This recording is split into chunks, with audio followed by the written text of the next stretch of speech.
Halo semuanya, saya Ayu. Kembali lagi di video pembelajar. Pada kali ini, masih dari buku yang sama, Morning Briefing, saya akan membahas salah satu babnya di sana, yaitu mengenai mengapa bawahan Anda harus dikontrol. Untuk lebih jelasnya, yuk cek penjelasan video berikut ini. Sebagai seorang pemimpin di sini pasti pernah atau ada suatu kondisi di mana bawahan kita tidak menyelesaikan tugas sesuai dengan deadline yang telah ditentukan, atau juga menyelesaikan tugas tapi hasilnya tidak sesuai yang kita harapkan. Nah, itu salah satu hal mengapa akhirnya anak buah itu harus dikontrol. Kontrol sendiri adalah salah satu fungsi yang harus dilakukan oleh seorang pemimpin yang bertujuan untuk memastikan hasil pekerjaan anak buahnya atau bawahannya sesuai dengan rencana yang telah ditetapkan. Nah, fungsi kontrol ini dilakukan dengan kegiatan mengawasi, memeriksa hal yang telah dilaksanakan, dan juga mengevaluasi hasil kerja apabila perlu menerapkan tindakan-tindakan korektif. Dengan kata lain, kontrol juga berarti adalah proses untuk menjamin agar berbagai kegiatan mengarah ke tujuan dan sasaran yang sudah ditetapkan.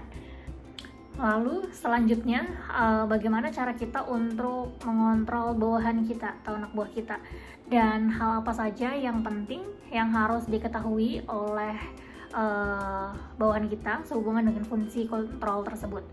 Dan ada juga 3 hal utama yang perlu nantinya kita sampaikan kepada bawahan kita saat kita akan melakukan fungsi kontrol. Apa saja itu? Hal yang pertama adalah memastikan standar tugas dipahami. Nah, sangatlah penting ini memastikan bawahan kita atau anak buah kita ini betul-betul memahami standar tugas yang kita berikan dan yang akan mereka kerjakan sebelum mereka nantinya melakukan penugasan. Nah, tujuan dari memahami standar tugas ini adalah agar bawahan kita itu memiliki persepsi yang sama dengan kita tentang target yang harus mereka capai dan mereka lakukan dalam penugasan tersebut. Yang kedua adalah membandingkan standar versus realisasi. Nah, kita senantiasa harusnya memberitahu bawahan kita bahwa kita akan mengontrol dengan membandingkan antara standarnya dengan hasil kerja mereka. Nah, tujuannya adalah untuk mengetahui apakah terdapat suatu perbedaan atau penyimpangan dari hasil kerja mereka. Nah, jika ada, kita bisa melakukan tindakan koreksi dengan cepat di awal agar nantinya hasil kerja itu tercapai sesuai dengan target yang sudah ditentukan di awal. Dan hal yang ketiga adalah melakukan koreksi seperti yang sudah dijelaskan sebelumnya. Jadi tindakan koreksi ini adalah salah satu tindakan perbaikan yang kita lakukan terhadap penyimpangan-penyimpangan yang dilakukan. Jadi hal ini juga bertujuan tadi sama untuk memastikan agar hasil akhirnya itu sesuai dengan plan yang sudah direncanakan.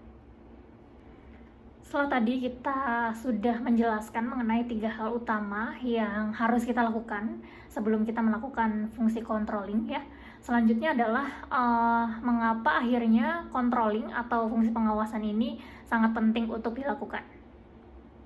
Alasan pertama kenapa akhirnya fungsi pengawasan atau controlling ini sangat penting untuk dilakukan, yaitu yang pertama adalah adaptasi lingkungan. Tujuannya agar perusahaan ini cepat tanggap dan dapat melakukan pencegahan atau antisipasi dini terhadap perubahan yang terjadi di lingkungan perusahaan. Alasan yang kedua adalah meminimalkan kegagalan. Jadi tujuannya adalah kita meminimalisir atau meminimalkan kesalahan dan kegagalan, khususnya ketika perusahaan ini melakukan kegiatan produksi Jadi kita bisa lebih menghemat atau meminimalkan kegagalan. Alasan yang ketiga, ketika kita melakukan fungsi pengawasan atau controlling, kenapa itu jadi penting adalah untuk menghemat biaya. Nah, tujuannya adalah kita untuk meminimalkan biaya atau mencegah biaya-biaya yang keluar karena kesalahan-kesalahan yang dilakukan yang seharusnya kesalahan tersebut bisa dihindari dari awal. Dan alasan yang terakhir adalah memastikan semua aktivitas sesuai dengan rencana di awal. Nah, semua perencanaan yang sudah dilakukan harus dikontrol dan dilaksanakan untuk memastikan semua berjalan sesuai dengan keinginan perusahaan. Dalam prakteknya ini ada dua pendekatan untuk melakukan fungsi controlling atau pengawasan, yaitu yang pertama kontrol langsung, melakukan controlling langsung, atau yang kedua melakukan controlling tidak langsung. Nah, kedua pendekatan ini sebaiknya dijelaskan kepada karyawan supaya mereka bisa bertindak dan berlaku sesuai dengan standar pengawasan perusahaan yang telah ditetapkan. Terima kasih teman-teman sudah menonton video ini sampai habis. Sampai bertemu di video selanjutnya.